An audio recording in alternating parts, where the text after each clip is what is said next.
avant la cérémonie, avant la remise des prix et la visite de l'exposition Munch, nous ouvrons traditionnellement cet événement avec une table ronde qui se déroule dans ce cadre superbe du musée d'Orsay. Une table ronde qui a pour thème cette année les femmes et l'investissement, un défi pour les professionnels de la finance. Et de prime abord, on pourrait se dire, ah bon, c'est un défi ça, il faudrait parler différemment à un homme, une femme, d'investissement, de finance. Et puis, on lit dans la presse, 4 novembre, 9h10, les femmes travaillent gratuitement. Écart de salaire toujours de 15,8% selon la dernière étude d'Eurostat, basée sur les données 2020 entre les hommes et les femmes. On lit aussi dans le Figaro qu'après le divorce, quand les hommes voient leur niveau de vie baisser de 2%, celui des femmes dégringole de 18%. Et puis on écoute, on entend sur France Info que les femmes retraitées, et ce sont des données là aussi très récentes, touchent en moyenne une pension inférieure de 40% à celle des hommes. Alors, en tout cas, on est conscient qu'il y a un vrai enjeu. Est-ce qu'il y aurait une façon différente dont on investit, dont on a accès à l'investissement quand on est un homme ou une femme? Est-ce qu'il y a des freins, des points bloquants qui empêcheraient finalement les femmes de s'emparer pleinement de ces questions d'argent, de patrimoine, alors que ce soit au niveau de l'éducation financière, du couple ou même de l'entreprise? Et si c'est le cas, comment les professionnels de la finance, nous, vous qui êtes dans cette salle, vous devez même, je dirais, vous emparer du sujet pour proposer des réponses simples, adaptées, efficaces. Alors oui, ça fait pas mal de questions intéressantes qui sont posées. Et pour y répondre, ce soir sont présents Estelle Castres, directrice France, Belgique et Luxembourg chez BlackRock. Bonsoir Estelle. Cyril Brognard, directeur général de Grant Thornton France. Grant Thornton, c'est le groupe leader d'audit et de conseil en France et dans le monde. Bonsoir Cyril. Bonsoir Laurent. Sybille Lemaire, directrice exécutive du groupe Bayard et fondatrice de Vive Média. Bonsoir Sybille. Bonsoir Laurent. Et Benoît Grisoni, directeur général de Boursorama. Bonsoir Benoît. Bonsoir Laurent. Bon, avant de rentrer dans le vif du sujet, on s'est dit que ce serait intéressant de faire parler les principales intéressées. Alors on a réalisé un petit micro-trottoir et on a demandé à des femmes quel était leur rapport avec l'investissement. On vous montre, on vous livre le résultat. Est-ce que vous parlez d'argent avec votre conjoint? Si oui, qui paie quoi à la maison? Je parle d'argent avec mes proches, surtout avec mon père, parce que ça fait plus de 30 ans qu'il est assureur. Oui, ça m'arrive beaucoup. C'est pas du tout un sujet, c'est un sujet qu'on aborde très facilement. Loyer, c'est à part en fonction des revenus, mais c'est à peu près à part égale. On s'est réparti les charges à 50-50. On essaye de diviser à peu près tout par deux. Avez-vous un produit d'épargne à votre nom? J'ai des produits d'épargne, mais classiques. Non, j'ai juste un livret A que mes parents m'ont ouvert lorsque j'étais petite, que j'ai conservé. J'ai ouvert un livret A il y a très peu. Livret A, assurance vie. Alors oui, j'ai un livret A, j'ai une assurance vie et aussi un plan épargne entreprise. L'investissement, c'est quelque chose qui vous intéresse? Alors oui, éventuellement, mais c'est vrai que c'est un sujet que je connais pas tellement. Pour l'instant, non. Après, je pense plus tard. Je pense que j'ai pas assez de connaissances en fait pour vraiment m'intéresser. Depuis que j'ai découvert un peu tous ces produits, c'est vrai que j'ai un peu plus de connaissances. C'est un peu plus facile pour moi d'aller vers ces produits et de comprendre un petit peu ce qui se passe derrière. Oui, complètement. À partir du moment où on dit que tu investis et que tu peux gagner de l'argent en retour, forcément ça intéresse tout le monde, je pense. Oui, assez, ça m'intéresse. Sinon, pourquoi? Et qu'est-ce qui vous permettrait de vous lancer? Pour avoir quelque chose plus tard qui sera à mon nom, qui sera à moi. Ouais, je pense que c'est des formations, me renseigner sur, regarder des vidéos YouTube, en parler avec mon conjoint qui lui s'y connaît un petit peu. J'ai déjà investi et j'aimerais pouvoir faire plus avec plus de temps et plus d'argent. Pourquoi pas des formations ou ça, et même autour de moi en fait, comme j'ai des gens qui s'y connaissent vraiment, de vraiment être amené là-dedans par des gens qui s'y connaissent. Bon, premier constat, le livret A reste le placement préféré des Français, ça vous l'avez constaté. Deuxièmement, on parle beaucoup de formation, de l'intérêt de la formation. Et puis, il faut que je vous avoue un truc, on a un peu triché pour ce micro-trottoir, c'est essentiellement des collaboratrices de Boursorama. Pourquoi? Ouais, c'est mal. Mais pourquoi? Parce que en fait, on est allé à la rencontre, comme ça, des femmes dans la rue, et c'est très compliqué de parler d'argent, c'est très compliqué de faire parler les Français d'argent, c'est peut-être même encore plus compliqué de faire parler les Françaises d'argent. Chez Vive, on dit qu'il y a un vrai tabou, pire que le sexe, sur les femmes et l'argent. C'est vrai, Sybille? Je pense que c'est vrai. vous ne faites que confirmer ça en ayant choisi effectivement des jeunes femmes qui me semblaient déjà particulièrement éduquées sur leur niveau financier. J'avais quand même reconnu derrière, il me semble, tout de même les bureaux de Boursorama. Non, je pense qu'il y a cette phrase dans ce film qui est, dont les critiques sont assez diverses, mais dans le film de Simone Veil, elle nous dit une phrase qui, moi, m'a particulièrement touchée. Que nous le sachions ou non, que nous le voulions ou non, nous sommes faits de ce qui nous a précédés. Et je pense que d'aborder ce sujet sans le mettre dans une focale historique, je pense qu'on y perd beaucoup. Alors, le temps imparti aujourd'hui est extrêmement réduit, donc je ne vais pas vous faire une sociologie de l'histoire sur ce sujet, mais tout de même, il est important de rappeler que de tout temps, les femmes, notamment dans la France rurale, ont travaillé. Il y a une période qui a structuré le travail que nous connaissons aujourd'hui, qui est la révolution industrielle, le 19e siècle, qui a organisé le travail d'une manière dont nous sommes assez issus encore aujourd'hui, dans une répartition des tâches, avec une dimension extrêmement ferme entre la sphère de production et la sphère domestique. Et il est vrai que l'infériorité économique des femmes, c'est pas une émotion, c'est pas une sensation, c'est pas réveiller un matin en se disant tiens, si on abordait le sujet, c'est une réalité qui est inscrite dans le Code civil en France jusqu'au 13 juillet 1965, date à laquelle les Françaises ont la possibilité d'ouvrir un compte bancaire sans l'autorité d'un mari ou d'un père.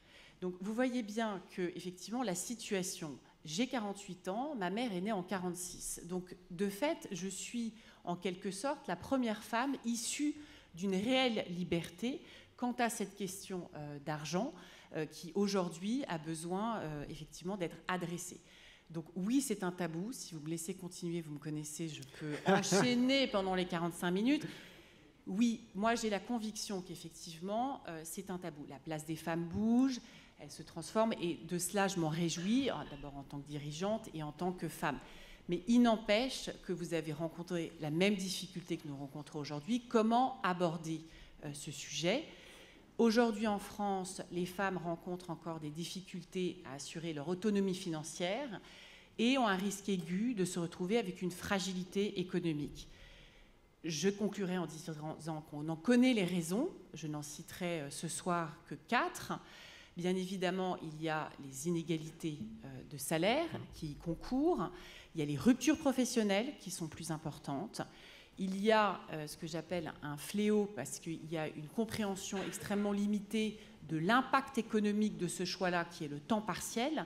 Il est d'autant plus important qu'il est généralement dédié du côté de l'éducation des enfants, mais avec l'évolution de la société et son vieillissement, nous allons être appelés à avoir effectivement un arbitrage que les Américains synthétisent en disant entre le breadwinning et le caregiving, donc puisque nous avons devant nous le front de la dépendance et des aidants, 72% des aidants sont des aidantes, et vous avez l'augmentation des familles monoparentales, vous en avez parlé, ce qui fait qu'on parle beaucoup des inégalités de salaire. Ce dont on parle beaucoup moins, c'est qu'à la fin, effectivement, il y a 39 points d'écart au moment du passage à la retraite, 32 points pension de reversion inclus, 31% des femmes aujourd'hui en France gagnent moins de 870 € par mois.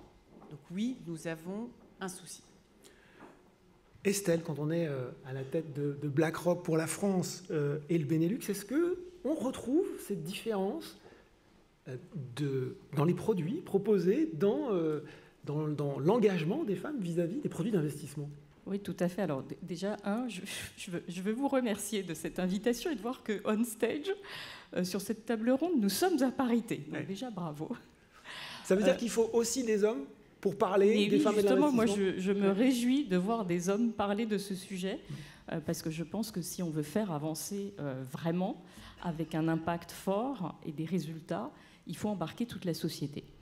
Donc ça, c'est déjà vraiment, je pense, une des premières actions concrètes. Et donc bravo pour cette parité. En termes de chiffres, parce que chez BlackRock, on aime bien les chiffres, on a fait pas mal d'études au niveau européen. On a fait surtout des compilations d'un certain nombre d'études sur l'épargne et les femmes. Et effectivement, par rapport aux vidéos que vous avez montrées et aux chiffres que souligne Sybille, on retrouve bien tous ces éléments-là. J'ai entendu plusieurs fois livret A. En fait, dans nos grandes conclusions, on retrouve 18% de femmes en Europe qui investissent vraiment financièrement. Le reste, c'est de l'épargne, et souvent de l'épargne ultra conservateur, type livret A ou équivalent dans les autres pays. Ensuite, tu l'as évoqué, Laurent, sur la différence, et Sybille aussi a parlé du nombre de points d'écart, donc ce qu'on appelle ce gap de revenus arrivé à la retraite entre les femmes et les hommes, avec un certain nombre d'explications très concrètes. On voit également là une très grosse différenciation en Europe entre, je dirais, la France, qui est finalement un peu dans le milieu de position, avec son 30-31%. On a des pays comme l'Allemagne, la Suisse, l'Autriche, qui sont plutôt proches de 40% d'écart. Et puis les pays nordiques, qui, eux, sont dans un écart bien moindre. Donc on voit bien que placer financièrement et apprendre à placer, c'est absolument clé. Et une de nos premières conclusions chez BlackRock, c'est que finalement, les femmes devraient en réalité même prendre peut-être un peu plus de risques et certainement placer bien davantage leurs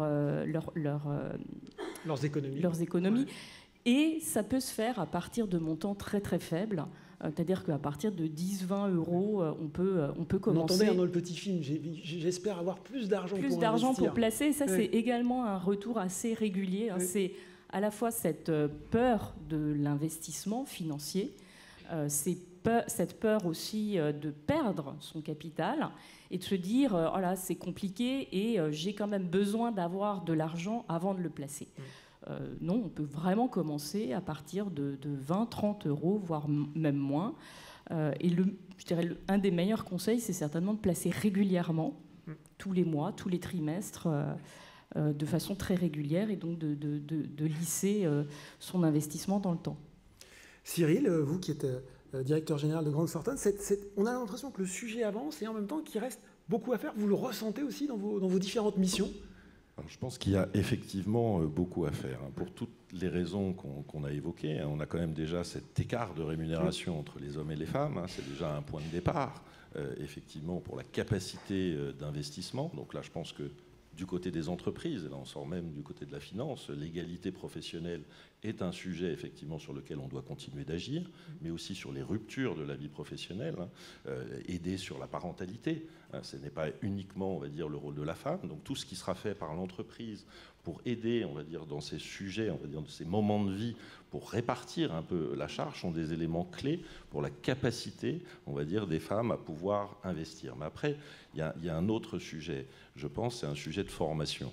Il y a peut-être, on va dire, un comportement féminin plus prudent. Je pense qu'on peut le dire, sur des placements financiers peut-être qui rassurent. Et là, je pense qu'il y a une pédagogie et une formation pour expliciter l'ensemble des placements financiers qui peuvent exister. Et là aussi, le rôle de l'entreprise peut être important, parce que vous avez... Et pas forcément financière, Cyril. Non, toutes les entreprises, parce que vous avez des plans d'épargne d'entreprise, par exemple, qui existent dans un certain nombre d'entreprises. Ce ne sont pas que des entreprises de la finance.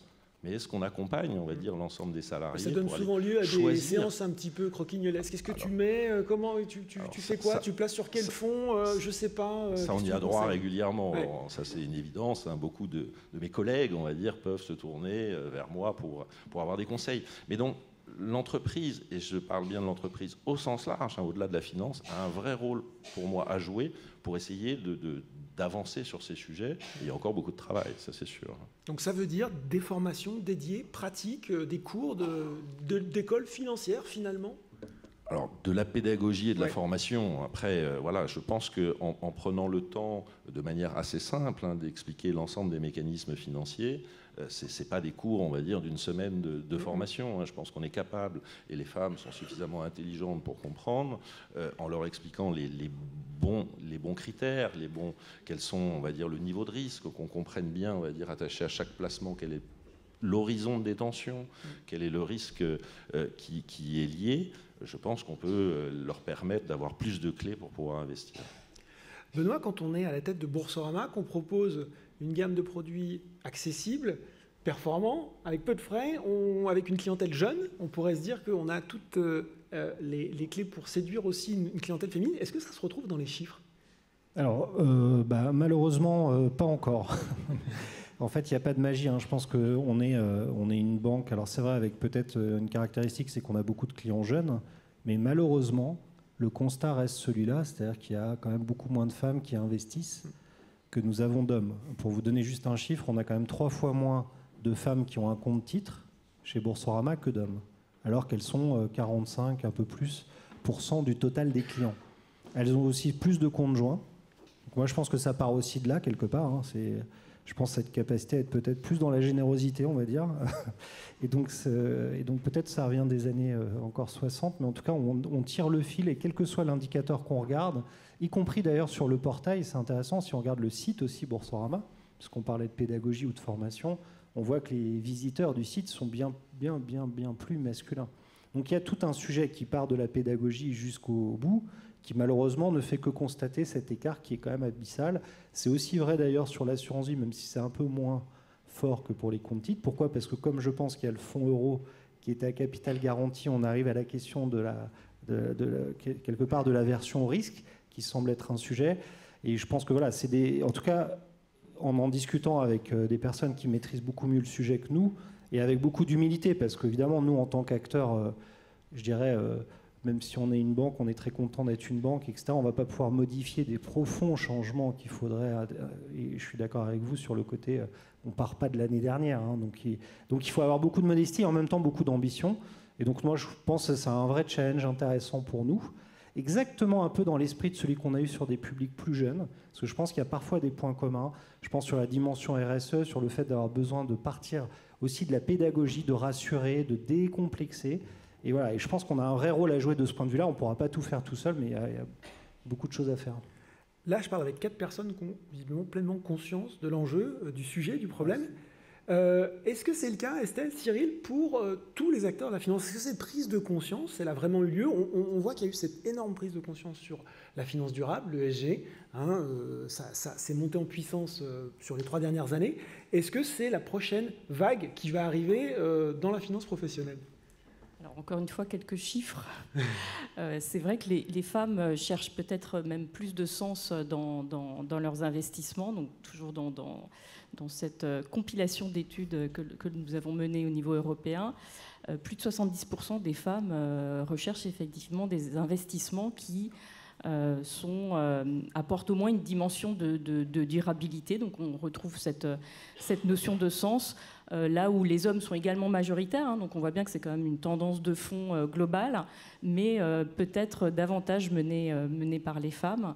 Ensuite, sur la partie, vraiment si on regarde éducation financière, action concrète, donc nous sommes en train de mener un certain nombre d'actions BlackRock avec Boursorama, donc un certain nombre de vidéos qui sont justement là aussi pour démocratiser l'investissement, l'approche de l'investissement, montrer que ça peut être simple, que ce n'est pas justement compliqué et que ça peut être abordable très rapidement à partir de quelques euros, comme je le soulignais tout à l'heure. Et donc j'aime bien le terme simple et non simpliste de ces vidéos. Et donc on a même en travaux actuels des vidéos vraiment en ciblage des femmes et de l'investissement, puisqu'on pense aussi qu'il faut certainement l'aborder d'une manière différente, avec un langage qui leur parle.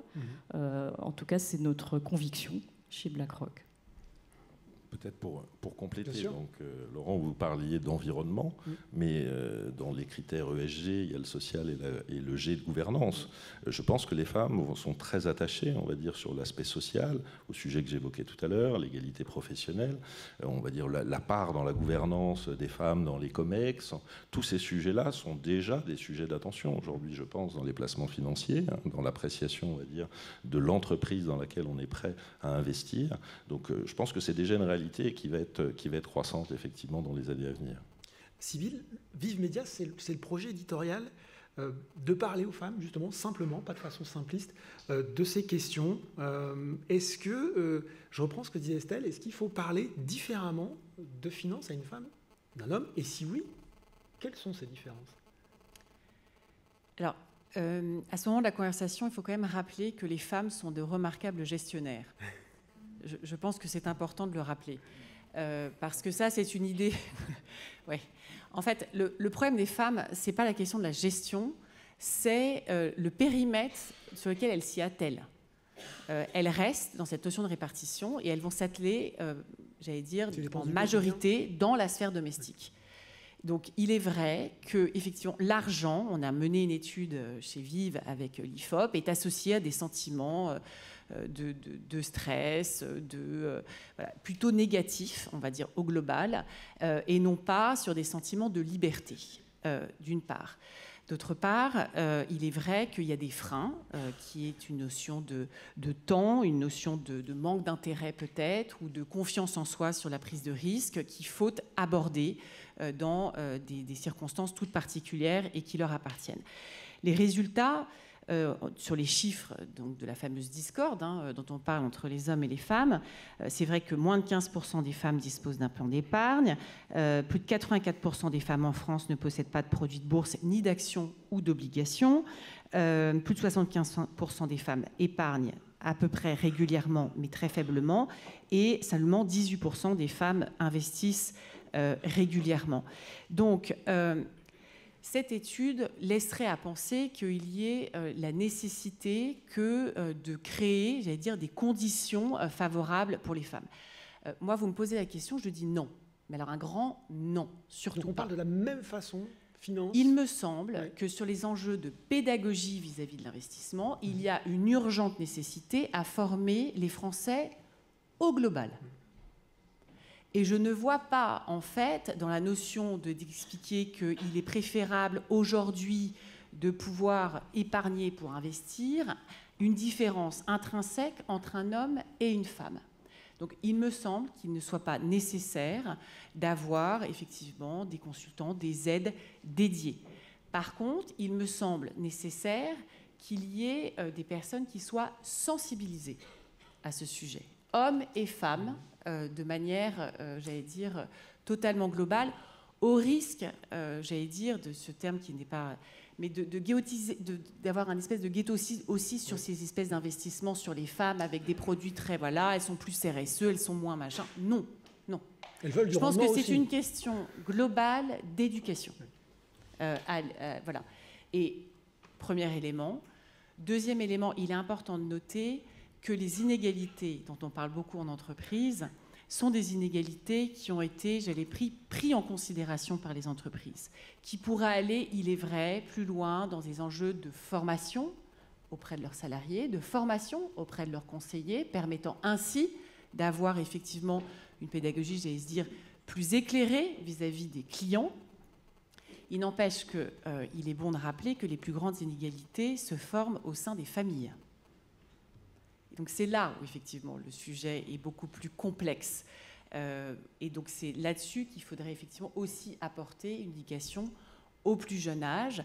Il va falloir apprendre que la sphère familiale doit être considérée comme une institution économique à part entière qui crée des richesses sur lesquelles il y a des évolutions et des besoins d'évaluation et de contrôle. Ça, j'y suis beaucoup plus favorable. Estelle, vous vous retrouvez dans ce que dit Sybille, notamment parce que chez BlackRock, justement, il y a cette adaptation un petit peu, peut-être, sur des temps de vie, sur des moments. On va décentrer peut-être un petit peu l'approche produit. Je pense que c'était un petit peu ce qui était recherché. Alors déjà, effectivement, par rapport à ce que Sybille souligne, chez BlackRock, déjà pour nos employés, parce que ça commence par là, parce que j'entendais les commentaires côté Boursorama, il y a encore un peu d'éducation à faire. C'est déjà, je pense, une des premières clés, c'est d'apporter ces outils de compréhension de base des marchés financiers. Donc, chez BlackRock, il y a l'Investment Academy, donc qui est une académie avec des formations en ligne. Donc, il y a plus de 1000 modules de formation en ligne, des formations très très courtes, ultra simples, jusqu'à des formations beaucoup plus développées, à la fois sur des aspects et des concepts de finance, mais également de technologie, de durabilité, de management, je dirais, nouveau, donc d'un leadership qui est justement beaucoup plus embarquant sur les sujets de diversité, d'équité et d'inclusion. Et donc on retrouve cette notion quand même déjà de formation qui commence déjà au sein des employeurs. Ensuite, par rapport je dirais, adapter à la fois le temps de travail, mais également les sujets qui peuvent être énormément de sujets tabous. Sybille soulignait ce terme de tabou en début de discussion. Chez BlackRock, on a certainement un des réseaux femmes WIN les plus anciens, qui a plus de 16 ans, qui comprend 5500 personnes dans le monde. Donc c'est de très très loin le plus gros réseau au sein de BlackRock. Et là, il y a un accompagnement, il y a du mentoring, il y a du coaching, il y a vraiment de l'éducation des femmes, des jeunes femmes et des femmes de tout âge. Et on touche à tous les tabous. Notamment des sujets de retour de maternité. Pour des femmes pour lesquelles c'est le premier enfant, c'est souvent un moment assez, je dirais presque violent dans le retour au travail. C'est qu'on a ce côté, est-ce que je passe assez de temps à la maison? Est-ce que je passe assez de temps au travail, dans ma carrière? C'est aussi le moment où très souvent les femmes font le choix du temps partiel. Et là, je vais revenir sur un exemple très concret, parce que j'ai eu une période de ma vie où j'étais au 4/5e, et en fait, j'ai été prise à un moment donné, même pour un meuble au sein de l'entreprise pour laquelle je travaillais. Donc ça, c'est aussi des choses qui sont des tabous qu'on essaye de casser. Mais ça peut traiter aussi de sujets tabous comme la ménopause, des sujets financiers, comment justement une femme peut prendre en main sa responsabilité, son indépendance financière. Et je pense que ça, c'est aussi extrêmement clé. Je pense que c'est très important ce qui est dit sur le temps partiel, parce que si vous ne considérez pas la cellule familiale comme une sphère économique, j'allais dire, vous vous retrouvez au moment du divorce, pardon, parce qu'il est 8h30, on est tard et vous allez dîner, donc ça va être formidable après, mais un couple sur deux divorce en France aujourd'hui, vous prenez le risque de vous retrouver seul par rapport à des décisions que vous pensez avoir prises à deux. Donc c'est surtout ça, en fait. L'impact économique et la paupérisation des femmes passent de ce fait-là que de considérer le fait de ne pas avoir organisé les choses de manière tangible, et elles se retrouvent là-dessus. Et sur le fait qu'elles fassent des dépenses sur la sphère domestique, si on y va de façon un peu plus directe et cash, j'allais dire, c'est le syndrome de maman PQ, papa voiture. Maman va dépenser ce qu'il dépense de la sphère familiale et au moment du divorce, effectivement, se retrouve fondamentalement un peu sans la voiture. Donc, c'est des notions qui doivent être appréhendées, sur lesquelles il y a un besoin de formation. Nous, on l'a fait, et tu le sais, on a fait un podcast qui s'appelle « Osons l'oseille ». Je pense que c'est une vraie nécessité que d'aborder les sujets de manière extrêmement directe et à la fois amusante, parce que c'est des sujets où on a quand même une volonté assez limitée des personnes que de s'y engager. Et je pense que les entreprises que nous représentons aujourd'hui et ce soir ont une opportunité et une responsabilité absolument extraordinaire. Question à la cantonade ou pour Estelle et Cyril. Comment justement on évite la ghettoisation de ce sujet? Est-ce que c'est peut-être en dépassant l'aspect femme, en l'incluant peut-être justement dans l'aspect plus général de l'inclusion? C'est une des thématiques de l'inclusion finalement et de l'accès aux services bancaires? Tout à fait. Je le soulignais déjà donc, dans cette table ronde, le fait qu'on soit à parité. Parce que je pense que pour travailler le sujet de la diversité, et c'est au-delà même de cet équilibre homme-femme, donc de ce qu'on appelle le gender diversity, c'est vraiment la diversité au sens large, diversité, inclusion, équité de toute l'entreprise. Et ça va être vraiment ce sujet de comment on embarque tout le monde. Et aussi bien justement les hommes, les femmes, et puis tous les milieux sociaux, les milieux religieux, la diversité dans son ensemble. La diversité, la mixité, c'est une richesse pour l'entreprise. Ça, c'est une évidence. Donc, pour pouvoir l'accompagner, effectivement, il faut effectivement prendre en compte toute cette diversité. Il faut avoir des actions adaptées. Nous aussi, par exemple, chez Grant Thornton, on a un réseau de femmes internes, déjà pour pouvoir avoir le partage d'expériences, pour échanger sur les difficultés ou justement trouver des bonnes réponses face à certaines situations ou d'accompagner, peut-être, on parlait tout à l'heure de confiance notamment, donc on a un programme de Woman Experience où quelque part on les accompagne sur les femmes, on va dire, qui ont vraiment un talent qu'on a identifié pour leur donner confiance, pour les accompagner. Donc en fait, là c'est une réponse sur les femmes, mais je pourrais prendre d'autres exemples. Donc cette diversité, c'est la richesse de l'entreprise pour moi, et donc il faut avoir une réponse adaptée à chaque situation particulière. On a montré juste une chose. C'est peut-être parce que nous sommes 6 dans la famille. Il s'avère que j'ai 5 frères et j'ai 2 enfants, 2 garçons. Donc, je pense qu'il y a tout de même un besoin très important que d'embarquer les hommes dans la discussion. Pour moi, la limite, en fait, se jouera dans cette idée qu'il faut des produits dédiés pour les femmes, des conseillers dédiés pour les femmes, des enjeux. Pardon, mais je n'y crois pas. Je l'ai expérimenté en famille, ça ne fonctionne pas. Donc voilà, tu nous saoules avec nos sujets, etc. Enfin, on perd le public quand même assez rapidement. Et que je pense que le sujet se joue en entreprise, dans les enjeux de formation. Je le répète, je pense que l'entreprise a un rôle à jouer. Ce d'autant plus, en fait, qu'elle permettra de pouvoir libérer la parole dans la sphère familiale. Parce que rentrer le soir, dire « Chérie, j'ai un sujet », à savoir réaborder la question du contrat de mariage, mais n'y voir aucun problème, ça devient assez vite quand même un problème. C'est-à-dire qu'il faut y aller. Généralement, quand vous dites aux femmes, il y a une question d'éducation, elles vont dire « c'est super, je vais éduquer mes filles ». Ah ben non, attends, je t'explique. Si tu as des garçons, ça serait quand même pas mal que tu éduques tes garçons aussi, et surtout que tu aies le courage d'aborder la question avec ton mec, que tu sois pacsé, marié, etc. Parce que la première question qui se pose au moment d'un divorce, c'est « il est où ce contrat de mariage? Attends, je l'ai signé chez qui? Il y a une question de notaire, il y a un machin. » Et c'est ça qui est saisissant. Il y avait ce chiffre sur l'argent de poche, dès le plus jeune âge, le différentiel d'argent de poche entre les filles et les garçons. Alors, si je faisais je ne vous vois pas, donc vous pouvez toujours lever la main comme vous le souhaitez, mais vous vous dites, OK, est-ce que vous donnez le même argent de poche à vos garçons et à vos filles? J'ai 2 filles. Je vais avoir un grand oui. Bon, écoutez, l'IFOP démontre qu'il y a quand même 4 € d'écart déjà à l'âge de 12 ans entre les garçons et les filles. Donc, je ne sais pas où se fait le différentiel, mais il existe. Donc ça commence quand même très jeune. Moi, ce qui m'a fait assez vite comprendre qu'il était préférable d'aller tondre la pelouse que débarrasser la machine. Mais c'est vrai que c'est extrêmement important de prendre conscience de ça, parce qu'on a des billets d'éducation qui sont ceux-là dont on est inhérent. Autant les aborder pour pouvoir confronter ces sujets dans la réalité de ce qu'ils sont. Thierry, je crois que vous vouliez ajouter quelque chose, non ? Non, je suis tout à fait d'accord avec ce que Sybille vient de dire. Oui, Estelle ? Alors moi, je voulais juste souligner qu'il faut rester extrêmement vigilant justement sur ces sujets-là parce que, encore une fois, on n'a fait que resserrer le gap de salaire homme-femme aujourd'hui dans l'entreprise. Il est à peu près de 15% en France, en moyenne. 15,8. Voilà, 15,8 exactement. Voilà, tu es très précis.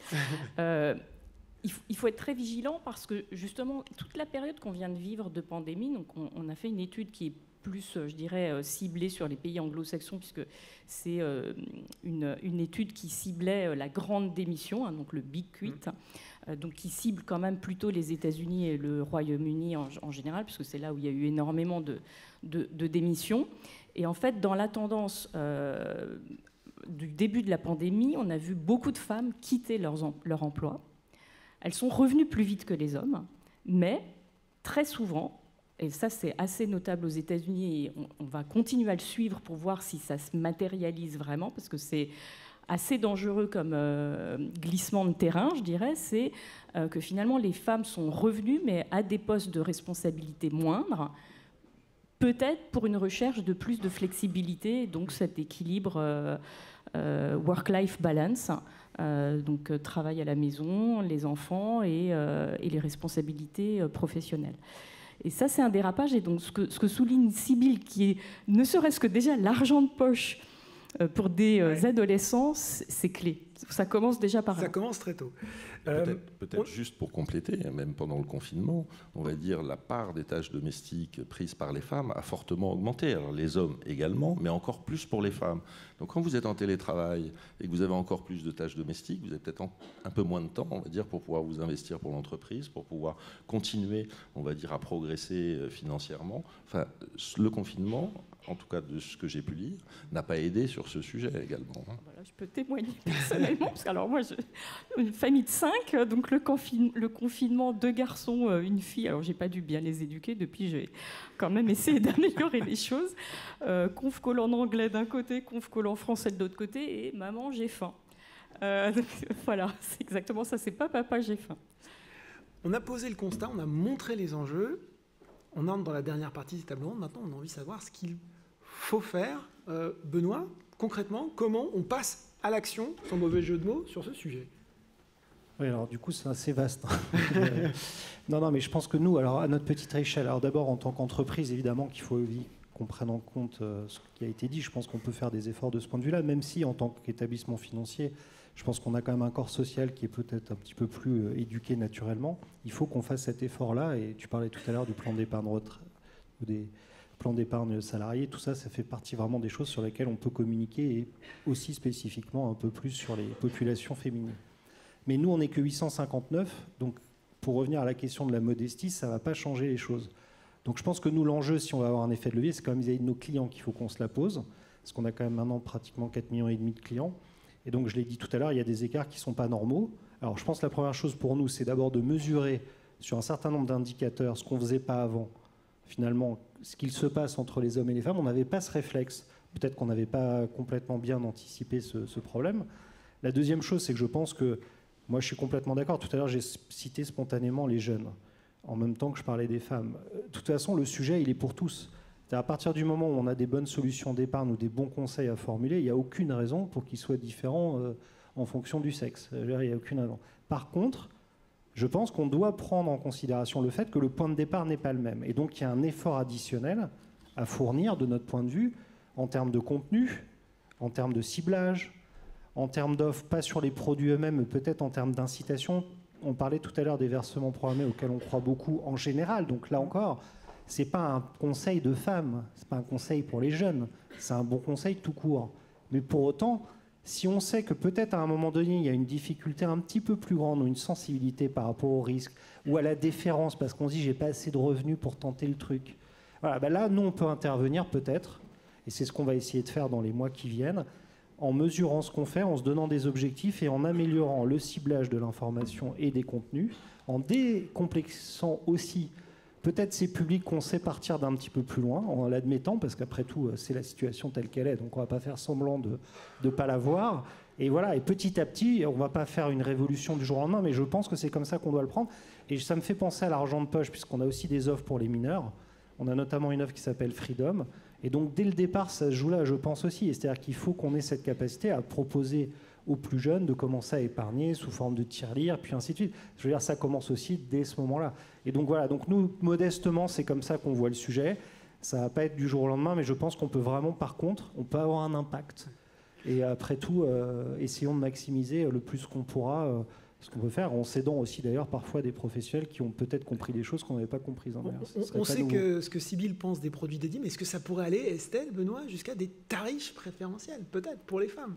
Alors, tarifs préférentiels, je ne sais pas, mais par contre, donc là, je ne suis pas tout à fait d'accord avec Sybille, on est souvent d'accord sur beaucoup de sujets. Je pense quand même que aujourd'hui, si on regarde les études et puis les faits, aujourd'hui, les femmes sont quand même moins présentes sur les investissements, donc ça veut quand même dire que la façon dont on leur parle aujourd'hui ne correspond pas complètement à leur attente.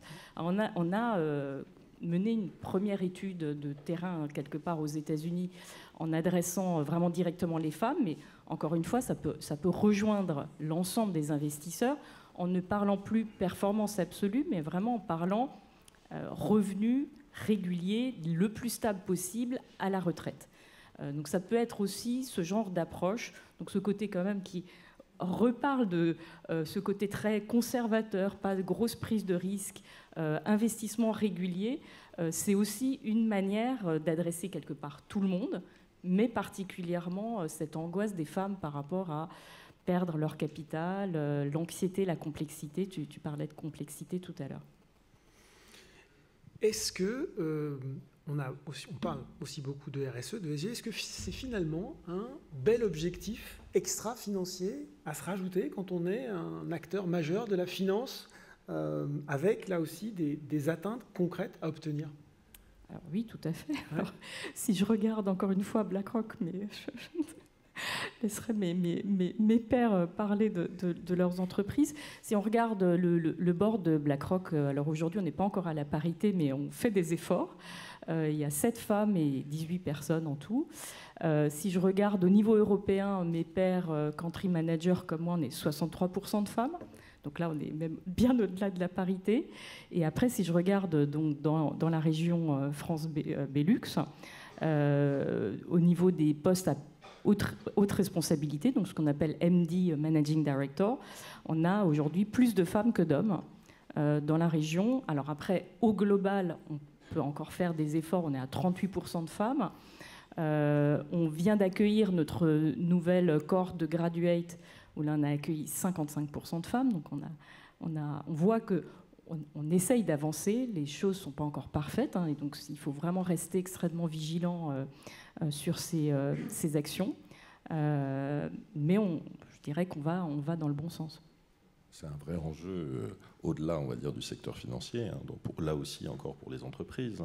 Nous-mêmes, en termes d'associés, alors sur des métiers d'audit, on va dire, et du conseil, on part peut-être d'un peu loin au départ, mais d'associés, on est passé de 20 à 30%, là on est en chemin de passer entre 35 et 40% de femmes. Mais je pense que voilà, dans tous les secteurs, il faut vraiment que ce sujet-là soit un sujet, effectivement, vraiment de pilotage presque de l'entreprise. Alors il faut bien sûr garder le sujet compétences, le sujet formation, tout ce qu'on veut autour, mais ça doit être un élément important. Est-ce que plus de femmes en interne à des postes clés, c'est la garantie que ce sujet sera mieux traité ? Ouais, question compliquée là. Alors, je ne peux pas vraiment répondre à ta question, mais par contre, pour répondre à ce point-là, aujourd'hui, nous, quand on regarde justement les votes et les engagements que l'on fait auprès des grandes entreprises, donc on a 70 personnes dans le monde dont c'est le métier, la diversité, notamment la diversité des boards, donc des conseils d'administration, c'est un des angles prioritaires qui est surveillé, qui est engagé activement depuis maintenant de nombreuses années et qui est de plus en plus observé par les analystes également. Sybille, on se projette un peu dans l'avenir tous ensemble. Là. On se retrouve, imaginons, on est à la 26e édition des Investor Awards 2022 et on refait le même débat. Qu'est-ce que vous aimeriez pouvoir dire voilà, sur tel sujet, je suis contente parce qu'on a avancé dans tel domaine, et qu'est-ce qu'il reste à faire ? Quel bilan idéal vous feriez des 5 années à venir ? Je pense qu'il faut... tous les sujets que nous abordons ce soir passeront par l'éducation. Et je pense qu'il y a une urgence d'éducation économique et financière. À minima, posons-nous la question, si vous n'avez pas la possibilité de suivre les études que j'imagine vous avez tous ici suivies ce soir, je pense que d'aucune manière, des personnes arrivant dans des entreprises très différenciées ont la possibilité d'appréhender ces questions-là. Donc je pense qu'on a levé le tabou, et c'est ce que nous faisons ce soir, et je trouve que vraiment Boursorama fait un travail exceptionnel que d'abord organiser cette table ronde, et je vous remercie. Je pense qu'il faut éduquer, et en fait, force est de constater que dans le parcours éducatif scolaire en France aujourd'hui, il n'y a pas d'éducation économique et financière, et je pense qu'il serait assez naturel que de se poser la question de savoir à quel moment on doit se soucier de ce sujet-là. Allianz a révélé une étude il y a peu de temps pour dire qu'en fait, et c'est la raison qui me fait penser qu'en fait cette éducation économique et financière doit être considérée pour tous. Je te rejoins bien évidemment sur cette idée d'avoir une particularité, une approche. C'est pour ça que je parle de conseillers sensibilisés, mais pas de conseillers dédiés forcément sur ce sujet, qui évoquent que 8 Français sur 10 expriment leur manque de connaissances de base en économie et en finance. Donc comment est-ce que nous remédions à ça ? Il faut en parler, il faut que nous agissions ensemble. Je doute fortement que les femmes, de leur côté, vont pouvoir réimpacter ça de manière sensible, notamment au sein de leur propre foyer, et il faut effectivement éduquer. Voilà. Même question pour Estelle, dans 5 ans, ce serait quoi un satisfait pour BlackRock ? C'est le taux de femmes qui investissent chez Boursorama bien supérieur aux 20% de moyenne. 50%. Voilà, c'est 50%. Ça une cible. Bon ben voilà, on va se quitter avec ce bel objectif. On se retrouve donc dans 5 ans pour la même table ronde. Il va falloir que je joue avec Corinne. Et on fera le bilan. Merci beaucoup pour cette table ronde. J'espère qu'elle vous aura donné des pistes de réflexion sur le sujet.